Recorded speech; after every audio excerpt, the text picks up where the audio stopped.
Ayan, magandang gabi guys. Ayan, mag-vlog-vlog na naman tayo. Katapos ko lang din naman na mag-solo live. So, pag-usapan natin yung dami account. Kasi ang daming nagtatanong kasi yung ano daw yung magandang dami account. So, pag-usapan muna natin sa Pupo.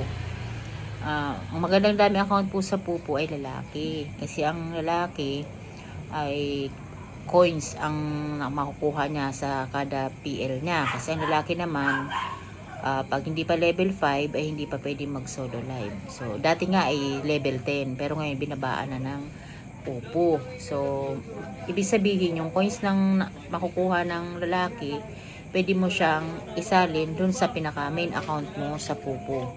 Pag-usapan din natin yung yung main account, ano ba yung kaibahan ng main account at saka yung dummy account. Yung main account, syempre, yun yung naka-authenticate kung saan doon kayo nag-authenticate, inano yung mukha ninyo sa camera, yung ganun. Kasi once po na hindi kayo naka-authenticate, malabong sumahod kayo. Sayang naman yung inyong effort sa inyong pagla-live kung sa ganun ay hindi pala kayo sasahod. So ayun, ang kagandahan na na dami accounts ay sa Pupo ay lalaki. Maraming tatanong kung ano yung maganda, babae ba o lalaki. Pwede namang babae, pero make sure na yung dami account na yun ay naka-authenticate. Kunyari, kapatid mo or anak mo, ipa-authenticate mo sa kanila para yung points nun mapapakinabangan ninyo. So ibig sabihin kapag ang dami account na babae sa Pupo ay yung naka-authenticate, kunyari anak ko, tapos hindi siya gumagamit, hindi siya nag-live, pwede naman yun. Puro kayo PL lang ng PL. Kasi pag nag-solo live kasi kayo at yung mukha mo ang ano mo sa camera, madidetect yun. So, ganun.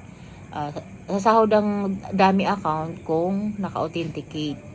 Tapos, ikaw yung gagamit. Ganun yun. Pero, kung talagang katulad sa akin, ako, naka-authenticate yung sa akin, and then yung dami account ko ay sa kapatid ko lalaki, pero naka-authenticate pa rin yung kapatid ko. So, meron akong mga dami pa rin na hindi naka-authenticate. Hindi ko na nilalagyan ng profile. Basta ako, ginagawa ko doon, sinasalin-salin ko lang yung aking coins araw-araw doon sa pinaka main account ko. Doon na ginagawa kong diskarte. O, diba? Diskarting malupit. Tapos, doon naman sa crush, ang magandang dami naman doon ay babae. Kasi, ipa-authenticate mo sa anak mo or sa kung sino man ang available na hindi na ayaw mag-crush o kaya busy sa trabaho, ay ipa-authenticate mo and then yun ang gagamitin mo. Sasahod ka doon. Siyempre, mag-iipon ka ng gems mo doon. So, pagkadami, hindi pwede mag-solo live. Puro lang party live. So, doon ka makakaipon sa party live. Tsaka doon sa mga chat, sa pag-share ng room, ng pakikipag-chat sa mga high level, meron din naman na private video. It's up to you guys kung gusto niyo. Ako kasi daw nagkaganon. So gusto ko lang doon ay nakikipag-chat yung kasi may points, may gems din naman yun. Ganun. Yan, sa mga gusto sumali sa agency ko, ayan ang bilis ang oras. Sumali na kayo guys, masikaso kami dito. Ang ID number ko sa Crush ay 298-8757 at 30498-8135. Sa kapatid ko naman na lalaki yun, na ako rin ang naghahawak.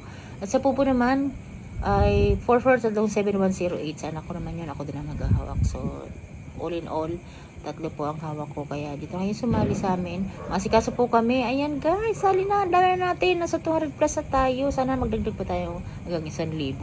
O diba? Sali na. Thank you for watching. Bye bye.